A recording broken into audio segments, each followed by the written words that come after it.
impacting the new energy landscape, but from the perspective of investors. Before we begin, I'll have all my colleagues introduce themselves and provide a sort of a little description about their particular investment activity to provide some context, and then we'll launch into moderated conversation. I do have the opportunity to field questions, so I'll be tracking that and then making a judgment call whether to kind of inject the questions into the dialogue or batch them towards the end. But so to begin, my name is Eric Burkertz. I am the CEO of Clean Energy Trust. We're based in Chicago. We're a 501c3 that was founded in 2010 by Nick Pritzker and Michael Polsky.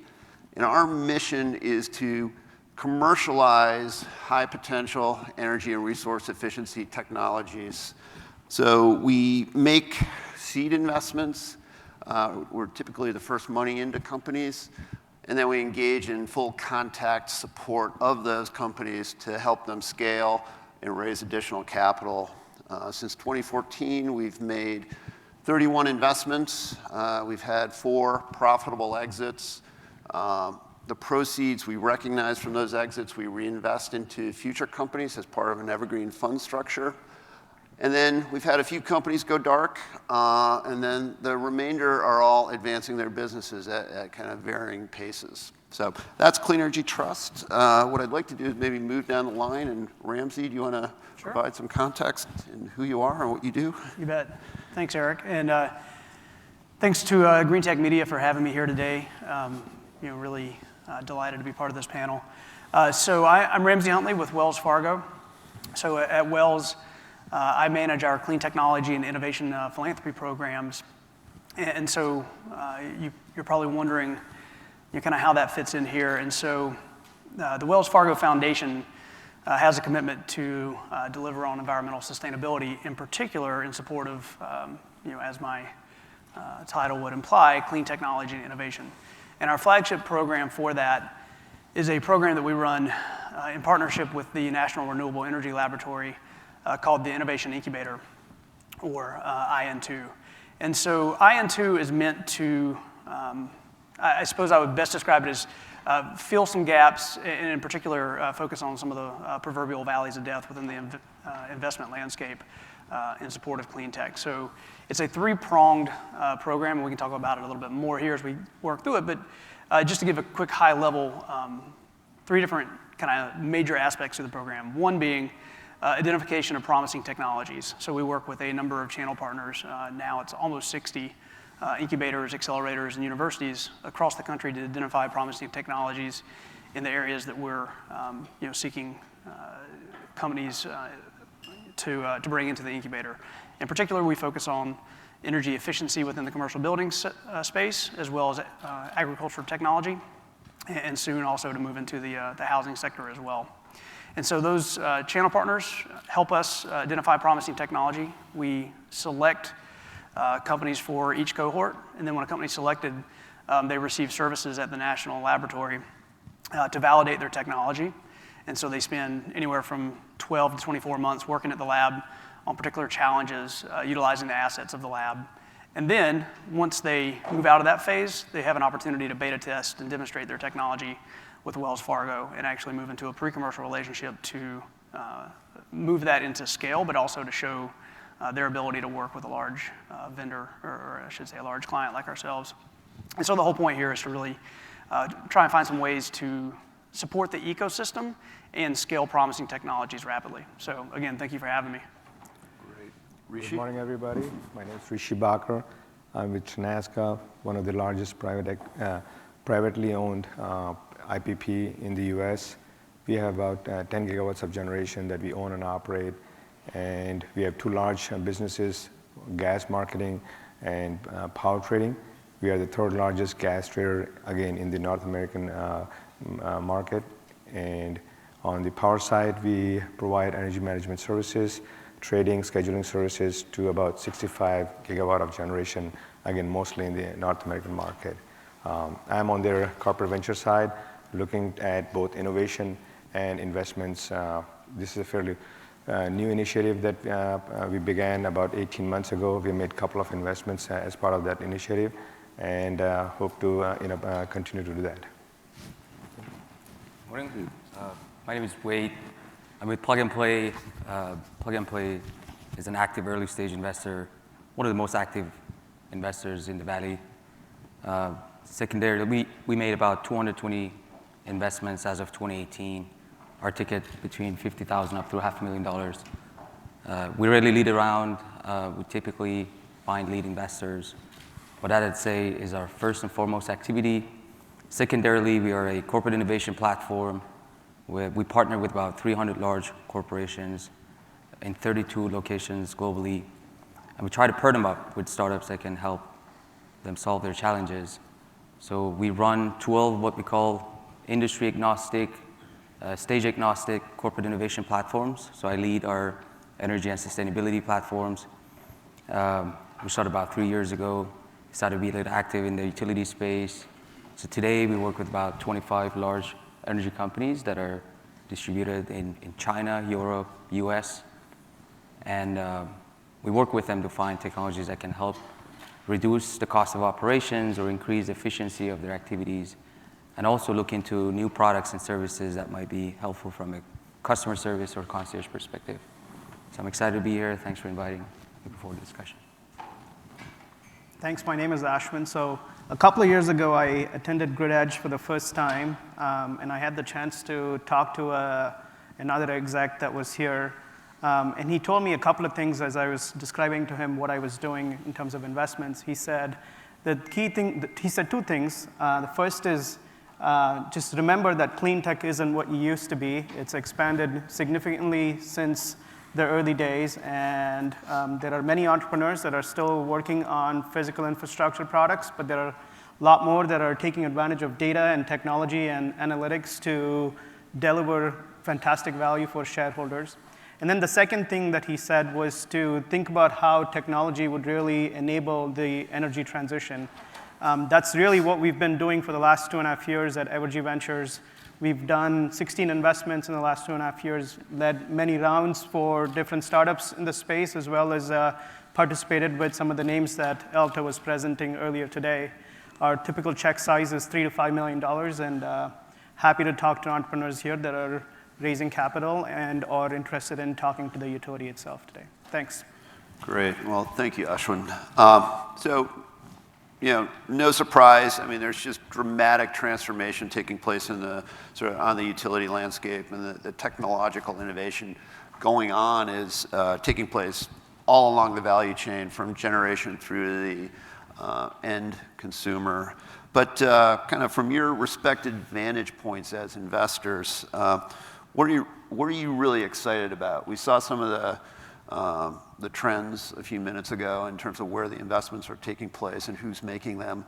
But some of that is almost retroactive. So if you're forward thinking, looking at where the next opportunities are, what is getting you excited? So Ashwin, do you want to maybe comment about Evergy? Yeah, so there are three main areas that we are spending most of our time on in terms of looking for potential investments as well as being technology scouts.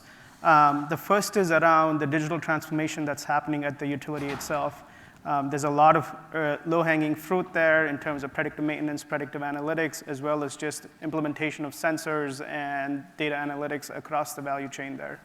The second big bucket for us is around our consumers, both on the residential side, but more importantly also on the commercial and industrial or C&I side. We're looking for solutions that will enable them to become, our customers to become more energy aware as well as energy efficient and really control their own energy destiny. And then the third big bucket for us is around electrification. Transportation and EVs are a big deal. Kansas City Power and Light was one of the first utilities to deploy a large-scale public infrastructure for charging. We implemented around 1,000 charging stations in 2014, and Kansas City, believe it or not, is still one of the top cities in terms of per capita public charging infrastructure. So those are probably the three main areas that we're most interested in. Right. And then Rishi, is that consistent with Tanaska? No, it's slightly different because obviously, Evergy, I keep on referring them to GXP.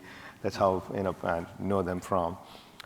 They have more retail customers and wires that they have to deal with. As an IPP, we are more focused on generation side. So operational efficiency, that becomes important to us. And that's a focus area for us.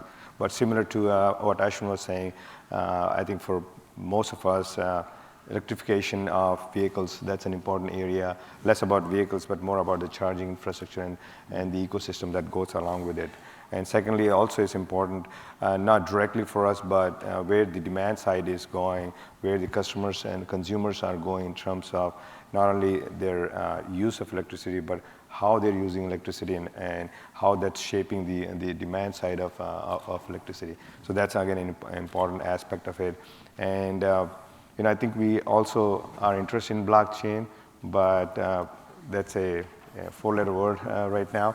It's still, at least in my own mind, it's still a few years away from reality. But I think that's a technology that's disruptive enough that we want to be sort of help guide the technology in the right manner so that it has a positive impact on the industry. Right. And then Wade, you almost, with plug and play, you almost have an unfair advantage because you are interfacing with a range of utility clients and hearing about their pains and hearing about what they're excited about, and then that can guide some of your investment activity. So what are some of the things that are emerging that might be a little different from what we've heard so far at this conference? Is there anything that stands out that is kind of different? Sure. I think it's been a great two-day conference with all the experts have covered all the ground and the trends of the technologies that are happening in the energy space. But I'd say from our perspective, the investment thesis is pretty broad. We covered the whole spectrum of applications of analytic tools, machine learning and AI, from molecules and electrons scale all the way to devices and systems, and more importantly, systems of systems, integrated systems of systems. But that's our investment thesis. But if I were to bucket some of the key core strategies that our utility partners, because we work with small utility companies with 300,000-400,000 customers, all the way to companies that have more than 1 billion customers. So they have different considerations, different concerns, and objectives and priorities. But I'd say the two key categories that the utility partners are looking at today is, number one, technologies that can help improve the operations today. So how can they optimize their supply chain from end to end? How can they use sensors to improve the efficiency of some of the processes that they have? They're looking for technologies that can bring a little bit more transparency, reliability into asset management services that they have.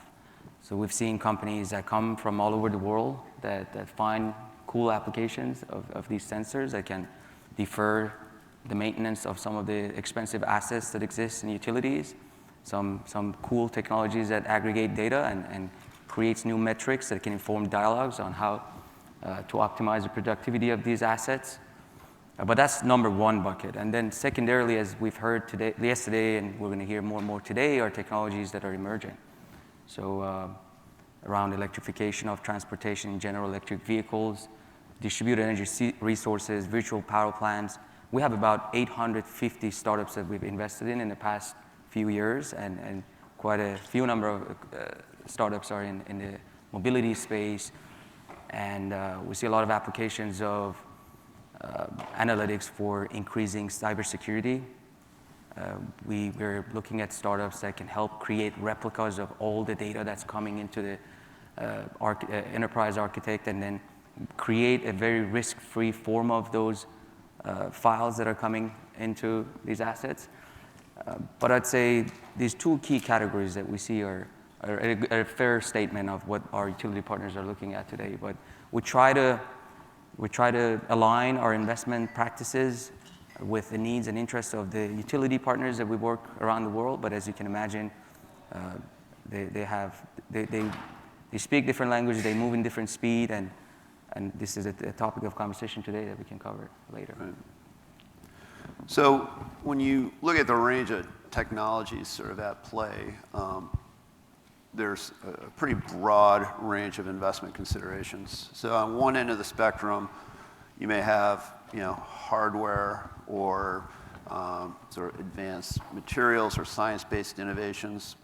On the other end of the spectrum, you have sort of digital technologies that are capital light and can scale rapidly.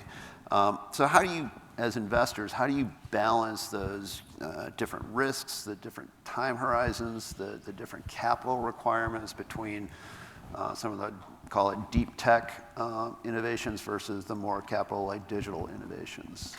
Rishi, I don't know, you probably struggle with that?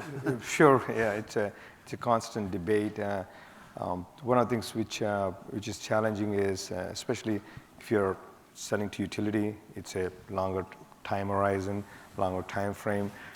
And then you add to it, if you're selling hardware to utility, you double that time frame, double the amount of testing and piloting that needs to be done.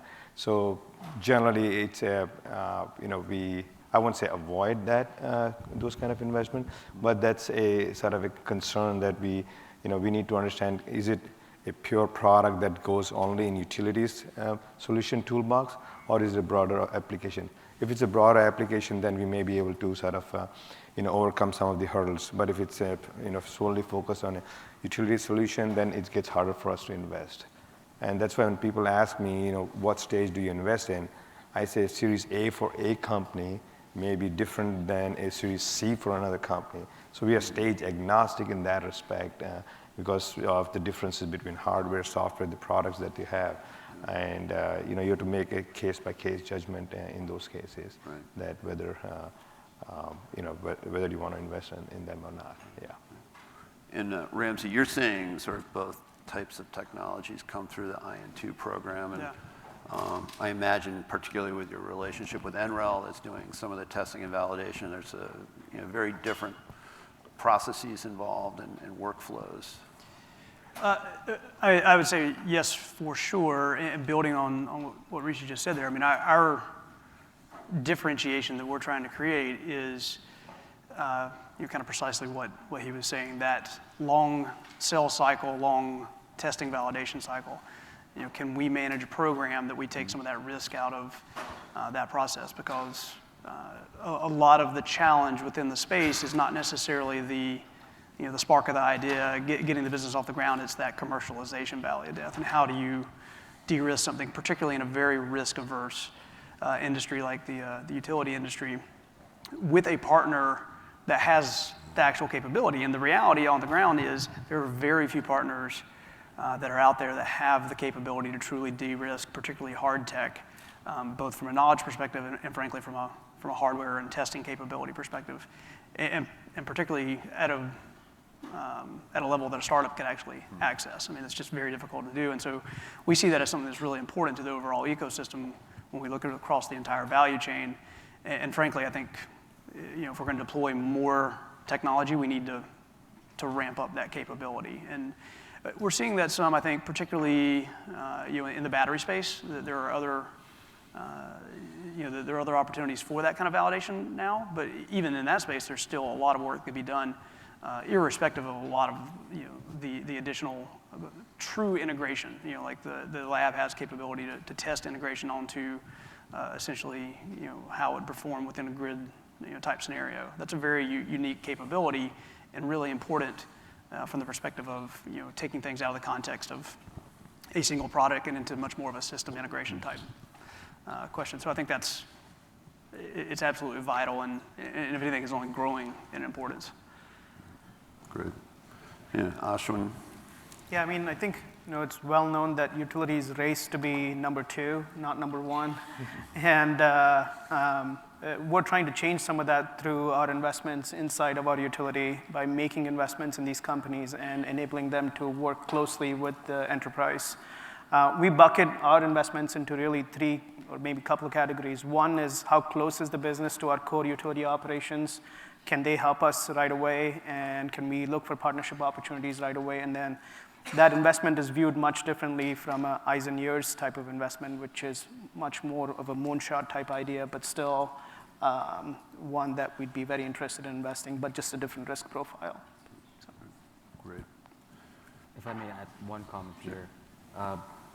Obviously, from an investor perspective, we're always looking for venture returns when we deploy capital. So we have made some software-enabled hardware investments that we think can scale with the right resources.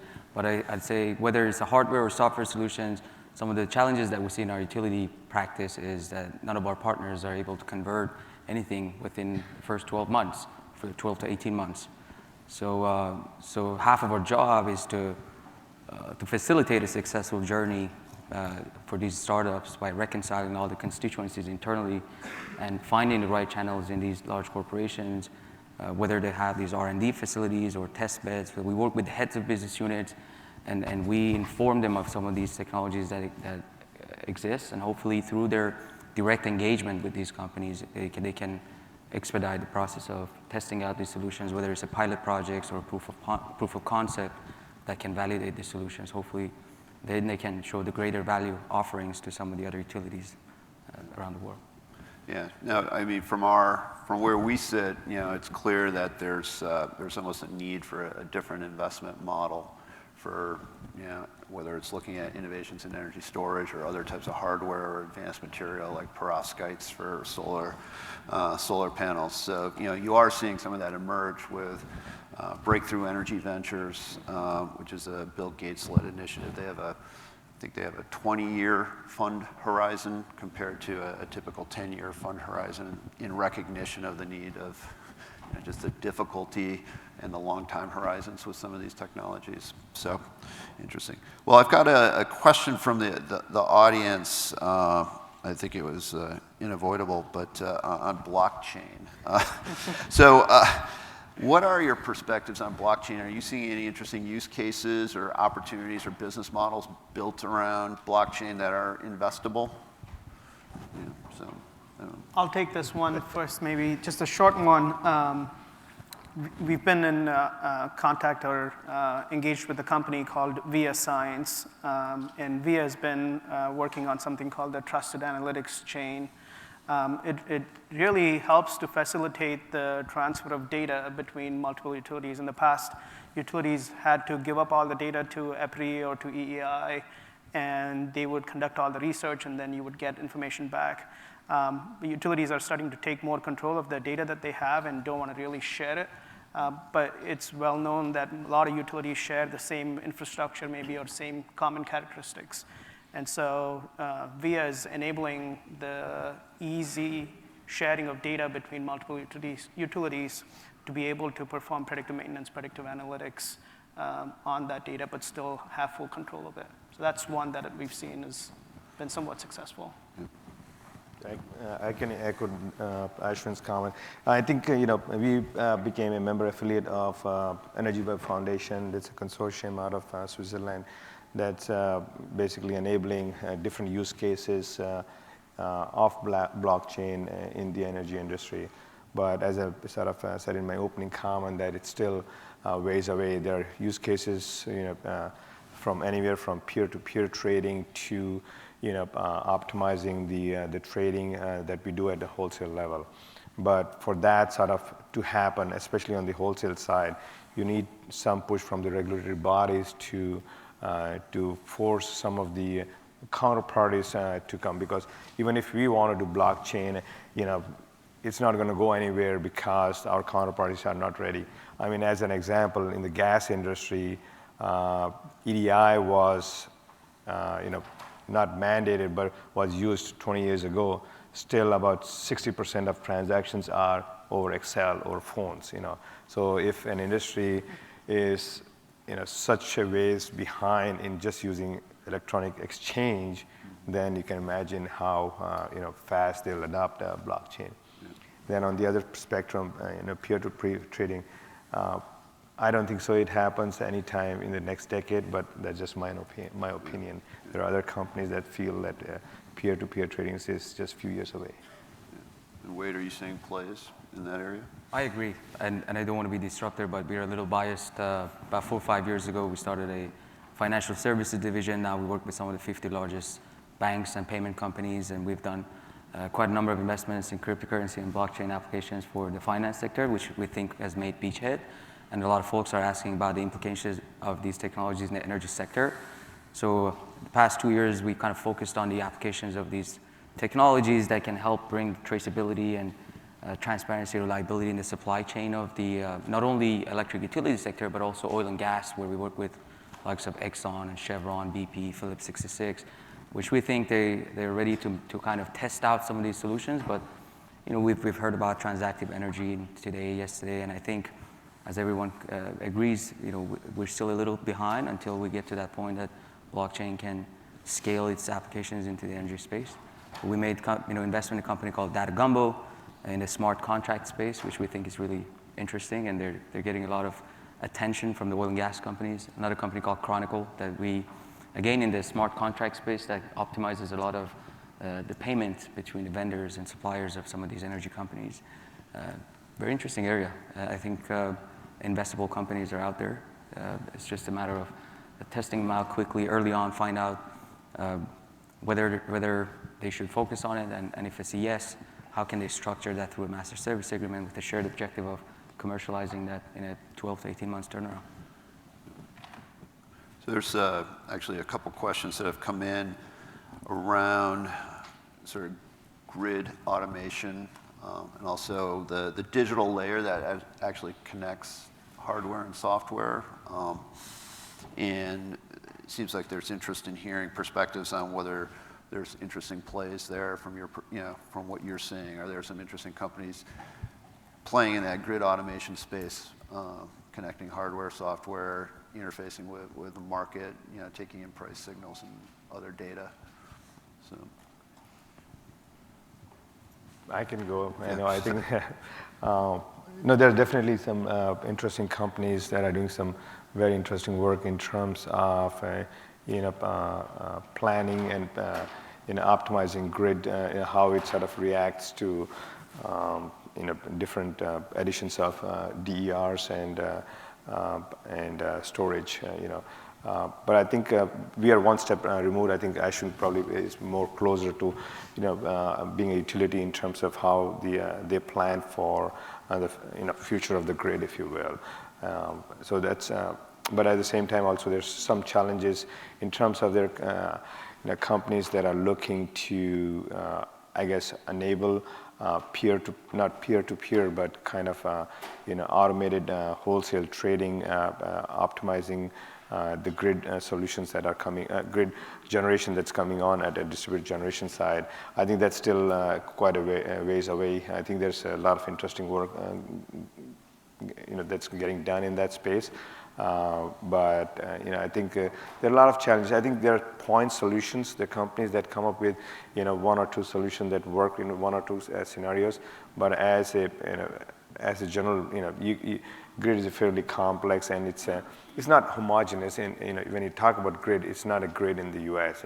You have a grid that's in California that's different from the grid that's in ERCOT, that's different from the grid in PJM. So it's very sort of disjointed technology that we have here, unfortunately. Yeah, I would say we're certainly trying a lot of different technologies now. I think most utilities are transitioning away from existing OMS SCADA platforms to more ADMS platforms, but I think that transition's just happening now. We have been piloting a couple of different technologies. One's from a company called Utilidata that reads what's happening at the grid edge and is able to manage grid edge type applications around volt-var optimization and a couple of other things, including monitoring for cybersecurity. We've also started working with other technologies that are more around just additional sensors to control what's happening on the transmission line side. But those are, I would say, still pretty early phases, and it's going to be a couple of years before it all truly automates. I don't think there's any true automation just yet. Yeah. Great.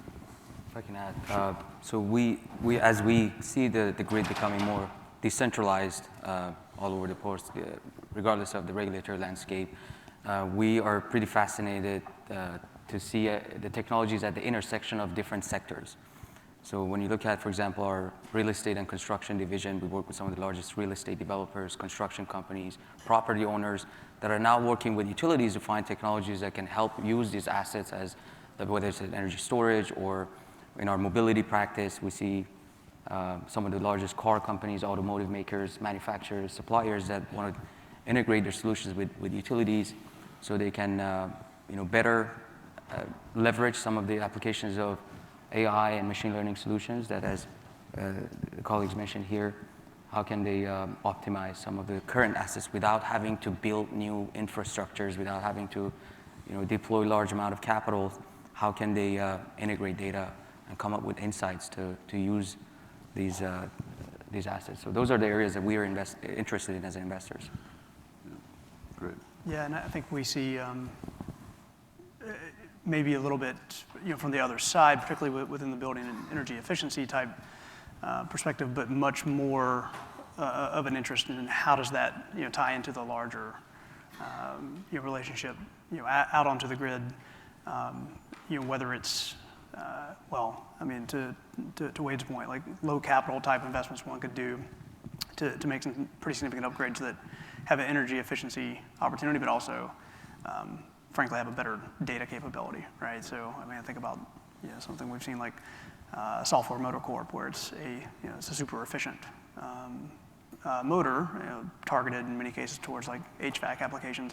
It also now has capability from a networking perspective that the data availability just changes rather dramatically in the way that a building can be managed in the context of the larger grid management. So I think that's absolutely part of what we're seeing, along with, as you mentioned earlier, a lot of the digital solutions that overlay that. If I can add something, it's important to also understand that as you go towards full automation or start applying automation-related technologies, that the primary goal for the utility is to provide safe and reliable power to their customers. And you have to make sure that these systems, the automation systems, are well hardened for resiliency type situations.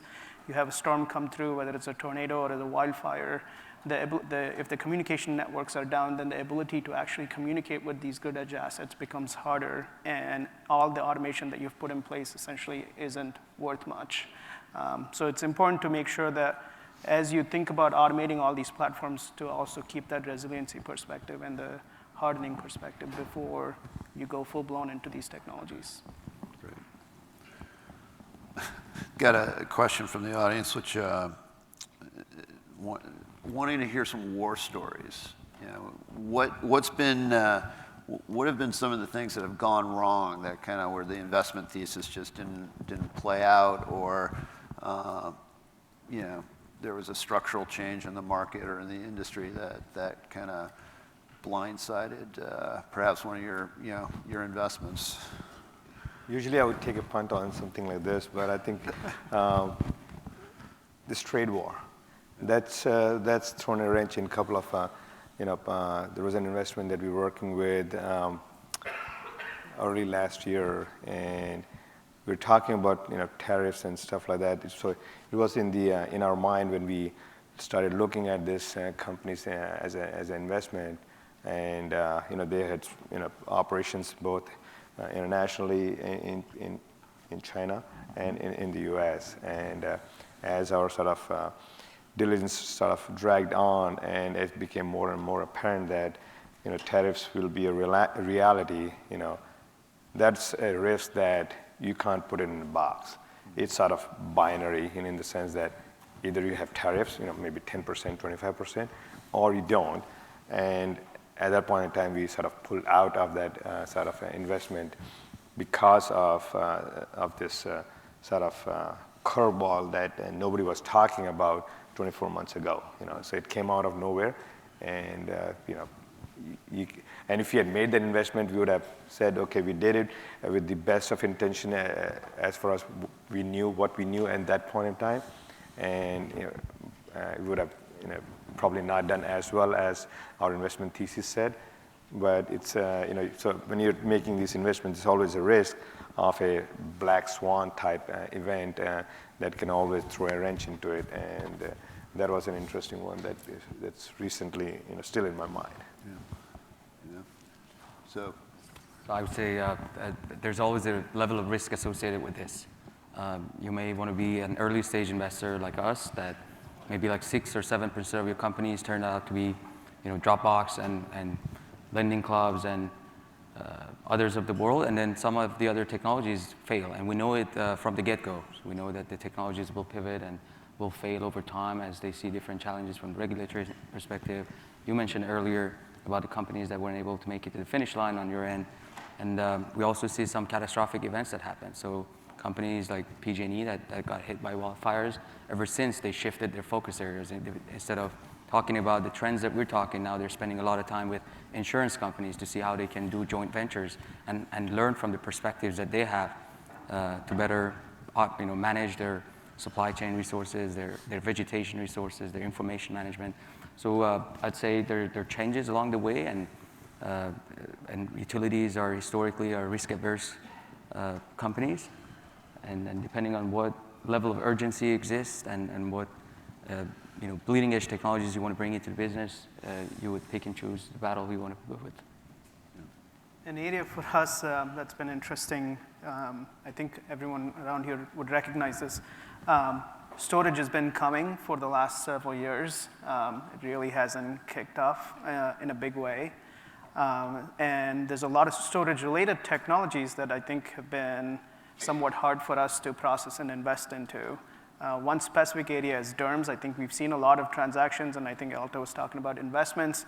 But the investments have been a little ahead of times in some ways. The product market fit is just starting to happen as people start to deploy DER technologies. What is mostly called DERMS now is really demand response management systems, and they're not true DER management systems. And so there's been a lot of investments that have happened in these companies, and I think there's going to be a reset of sorts that happens there. Yeah, you should think about AutoGrid. That's we invested in them in last year, and you're right. You're seeing demand response as the biggest piece of the demand DERMS platform. It's all sort of at least mixing with DERMS with VPP and demand response. I think they're all, at the end of the day, assets, distributed assets around the grid that either utility or the ISOs want to be able to sort of control to manage load. I think that's how we look at it, and I think AutoGrid is doing some fantastic work in the last year and a half that we've been with them. I guess I would take that in a slightly different direction. And say, the war story that I would tease out is more at a macro level, and that's if you reflect on, as you like to call it, Eric, like clean tech 1.0. I feel like we're still dealing in a major way with a sense that if I have venture dollars to deploy and I see a return in a whatever consumer-facing software product might be, I'm going to deploy in that direction because my sense, the venture capitalist looking to deploy this for returns, is I'm not seeing that over there, and that pathway hasn't shifted nearly enough. I mean, it was really, I think, heartening to see the amount of investment that was on the slides immediately previous here, but I would also say that amount of investment relative to the scale of decarbonization we need on a very, very rapid time frame, we're off by a very big number here. So the war story in my mind is a lot of people seem to still be very gun shy about deploying capital here, and that's what we're trying to change. But I mean, obviously, our program can't move that entire needle. So I worry a lot about the scale concerns here and how that marries into venture deployment. So I would say it's finding, like you said, other investment models that can deploy much more rapidly and at a much larger scale, frankly. Yeah, and it's where we've seen it. I mean, the issue with China is very real. We had one company that was sort of on the cusp of being acquired by a Chinese company, and that deal was shut down by a process known as CFIUS. But when you think about it, China is the largest battery market in the world. It is key to the supply chain with manufacturing, also critical metals and materials. And all of a sudden, if you're a battery startup, you know, one of your major markets is now basically, you know, no longer on the table. And secondly, your supply chain is in jeopardy. And also what we've seen, which is crazy, is that if you have any interest in doing business with the US government, if you have any Chinese nationals on staff, you have an option, either fire them or not do business with the federal government. So it's gotten really crazy, particularly in the energy storage space. And you know, there's reasons why it's somewhat warranted with IP theft and so forth, but it's a whole new paradigm. So shifting gears, we've got 4 minutes left. So you know, historically, startup utility kind of engagement has had a poor track record. How's that changing? Are you seeing it getting better? Are you seeing better outcomes between kind of startup utility relationships and, you know, in your worlds?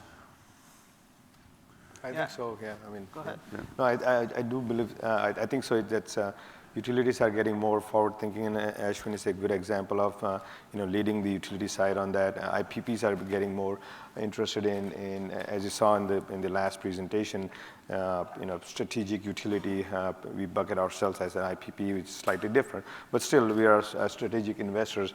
In the last 2 to 3 years, you've seen more and more of us sort of get into this because we believe that we are at a point where the technology is sort of more mature than what it was, you know, in Clean 1.0. Unfortunately, you know, you still see on the VC side, you know, they're still gun shy, and you know, they're sort of, at least majority of them are tied to the SaaS model. They all want to invest in platforms and software that they can scale and exit fairly rapidly.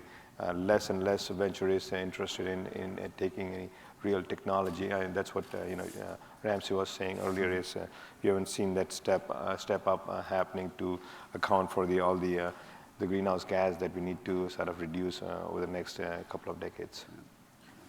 Yeah, from our perspective, I have a couple of thoughts. First is a lot of utilities have an innovation function now, or a corporate venture arm. We're investors in a fund called Energy Impact Partners, which has 14 other utilities alongside with us. And a lot of these utilities have people that are responsible to be technology scouts. So it's important for the startups that find the right people so they can help them quarterback or navigate them inside the utility so they can get to the right parties and to be able to execute on any pilots or any projects. That I think is probably the most important thing, is finding the right people. The second thought there is it's important to also understand context. It was brought up earlier in the discussion that utilities are different from the macro level. They probably all look the same, you know, poles, wires, and power plants. But at a micro level, Kansas City Power and Light is going to look very different from SCE or PG&E. And we see a lot of technologies and startups come pitch us on things like wildfire mitigation. Well, east of the Rockies, the trees don't burn the same way they do here. And so it's important to make sure that the companies that come in and talk to us understand the context of who we are as a utility to deliver better engagement and better pilots. All right, we've got less than a minute. Wade, you have Sure. You know, utility constituents. You're engaging early. It's just been a pretty fascinating space to watch. You know, we got active in this space because we saw a lot of energy companies shopping for strategic investments in Silicon Valley. Today, there's you know, a lot of sophisticated internal constituencies in these utilities. There's a lot of examples. You know, every quarter we sit down with utility partners, ask about some of the best practices and some of the pain points and challenges that they have. And you see how sophisticated they are, how they created these innovation platforms and advocacies internally, like so Dominion Energy, that maybe back in 2016 when we sat down with the startups, didn't really know how to negotiate with them or didn't really know how to create a term sheet with these startups, but now they have all these internal champions that are waiting for new technologies to come out, or companies out of Austria that have created these, you know, top-down approach from board members all the way to C-level executives and down to the heads of business units that come out from different functions and work with us.